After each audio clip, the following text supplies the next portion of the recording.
اور آپ دیکھ لیجئے جب بھی نکاح ہوتا ہے کسی آدمی کا تو اس میں یہی آیتیں پڑھی جاتی ہیں، 3 آیتیں اور تینوں جگہ آمنوا اتقوا اللہ، آمنوا اتقوا اللہ۔ کیوں؟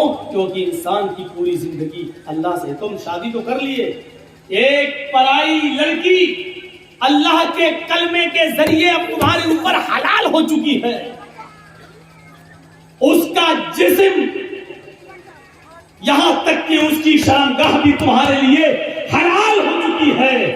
اب ہر معاملے میں پوری زندگی اس کے ساتھ تمہیں رہنا ہے، تمہاری پوری زندگی تقوی کے ساتھ گزرنی چاہیے، اللہ کے ڈر کے ساتھ گزرنی چاہیے۔ ایک باپ نے اپنے لختے جگر کو 15 16 18 20 سال تک پال پوس کر آپ کے سپرد کر دیا، اور اللہ کے کلمے کے ذریعے آپ نے اس کو اپنے اوپر حلال کر لیا۔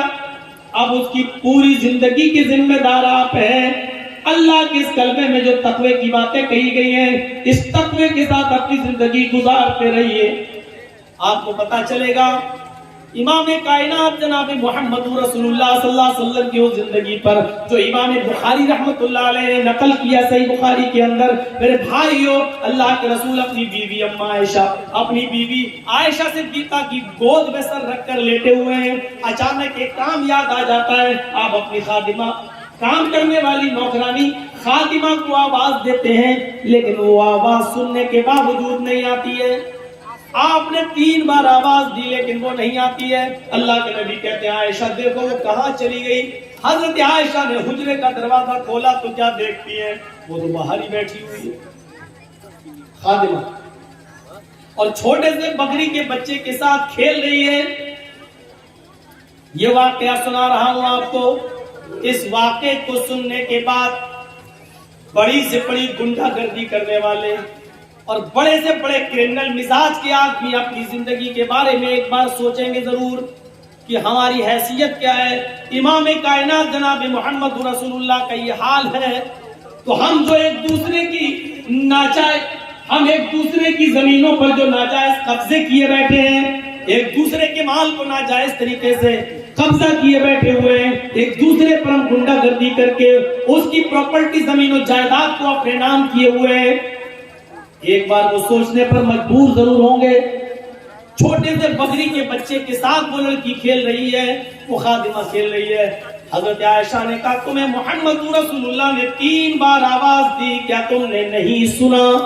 اس نے کہا ہر بار سنا۔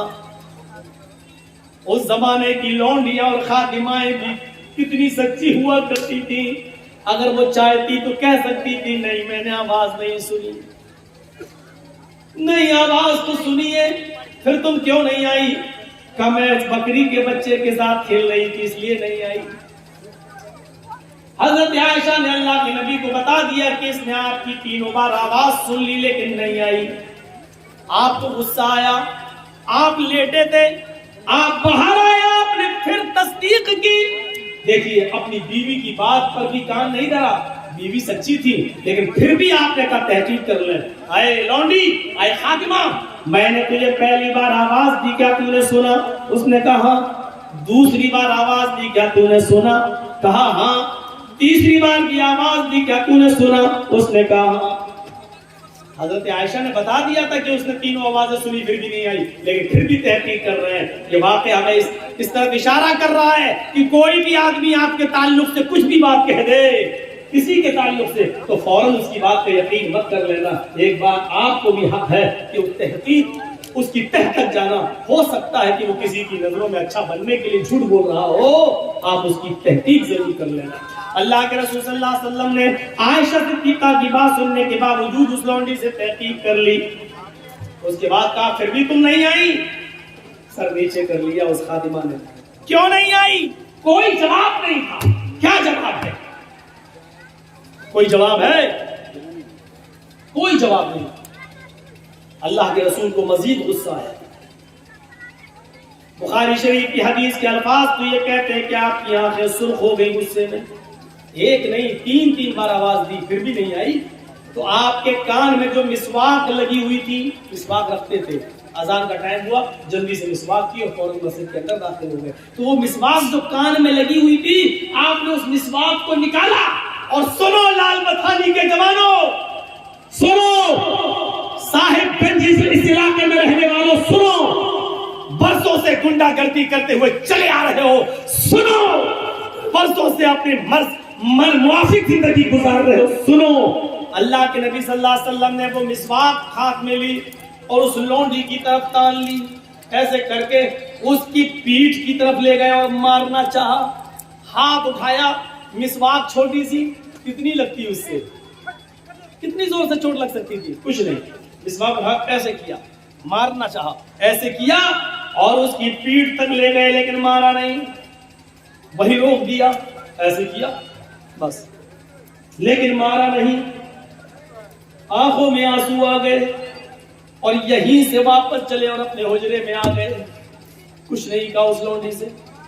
حضرت عائشہ صدیقہ کہتی ہے اللہ کے رسول، اے میرے شوہر، اے میرے سرتاج، آپ نے تو مسواک نکال لی تھی، آپ اس کو سزا دینا چاہتے تھے، آپ اس کو مارنا چاہتے تھے، ایک مسواک ہی آپ مار رہے تھے، پھر کیا ہوا؟ اگر آپ اس کو ایسے ہی چھوڑیں گے تو سر پہ چڑھ جائے گی، پھر کیا بات؟ آپ اس کے مالک ہیں، وہ آپ کی خادمہ ہیں، کیا بات؟ آپ نے مسواک اس کی طرف تانی، پیٹھ تک لے گئے لیکن مارا نہیں، بلکہ الٹا آپ ہی رونے لگے اور واپس چلے آئے۔ فرمایا عائشہ چھوڑ دیجئے یہ تو ویدوں کے منتر اور رامائن اور گیتا کی، قرآن و حدیث سنیے اور اپنی زندگی میں انقلاب پیدا کریے۔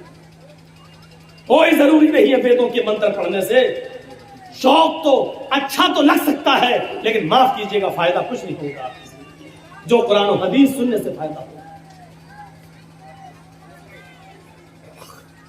بات ایسی چل رہی ہو اور وہاں لا کر ویدوں کے منتر گھسیٹ کر اپنی تقریر کو خراب نہیں کرنا چاہیے۔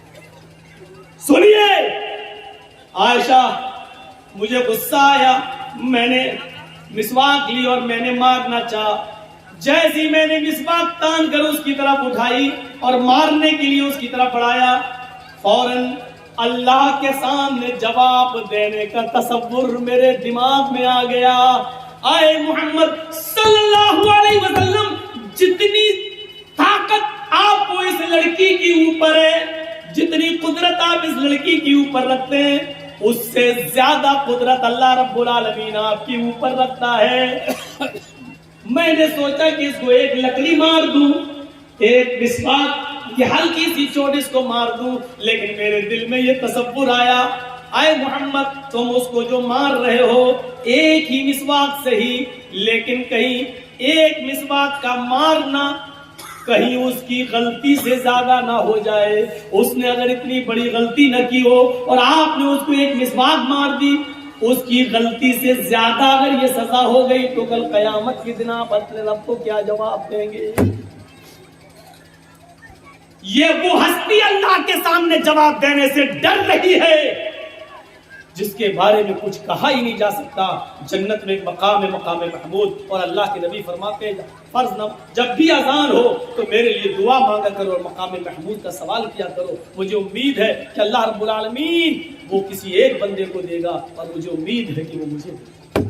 ذرا تصور کیجئے، یہ اس ہستی کا ڈر ہے۔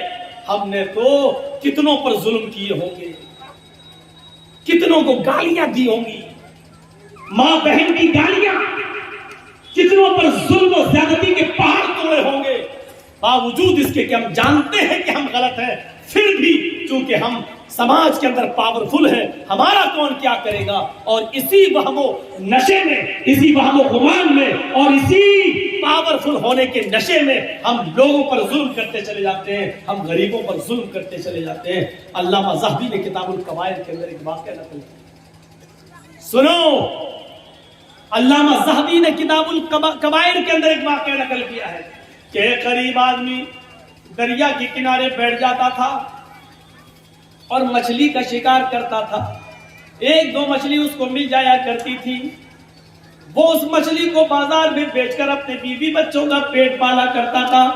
اگر مچھلی نہیں بکتی تھی تو وہ مچھلی خود اپنے گھر میں پکا کر اپنے بیوی بچوں کو کھلا دیا کرتا تھا۔ ایک مرتبہ معمول کے مطابق ایک بڑی مچھلی اس کے ہاتھ لگ گئی، وہ اس کو بازار میں بیچنے کے لیے جا رہا تھا، اس علاقے کے پاورفل آدمی کی نظر پڑ گئی. اس نے کہا اے یہ مچھلی مجھے دے دو. اس نے کہا صاحب لے لو لیکن اس کی قیمت مجھے دے دو. مجھ سے قیمت مانگ رہا ہے, جانتا نہیں ہے میں کون ہوں. یہیں سے ظلم کی بنیاد پڑتی ہے. آپ کچھ بھی رہیے لیکن آپ نے اگر کہہ دیا میرے بارے میں سنا ہے میں کون ہوں, پتہ لگا لینا ذرا علاقے میں. یہی وہ تکبر ہے جس کے بارے میں اللہ تبارک و اللہ کے نبی صلی اللہ علیہ وسلم فرماتے ہیں کہ یہ اللہ کے خلاف پھیلانے چل رہے ہیں, کیونکہ تکبر کرنے کا اور غرور کرنے کا حق صرف اللہ رب العالمین کو ہے اور کسی کو نہیں. اور کوئی آدمی اگر یہ کہتا ہے کہ جا پہلے پتہ لگا میں کون ہوں, تو ابھی پہچان نہیں رہا مجھے صحیح سے, اس کا مطلب یہ ہے کہ وہ اللہ کے مقابلے میں اپنے آپ کو کھڑا کر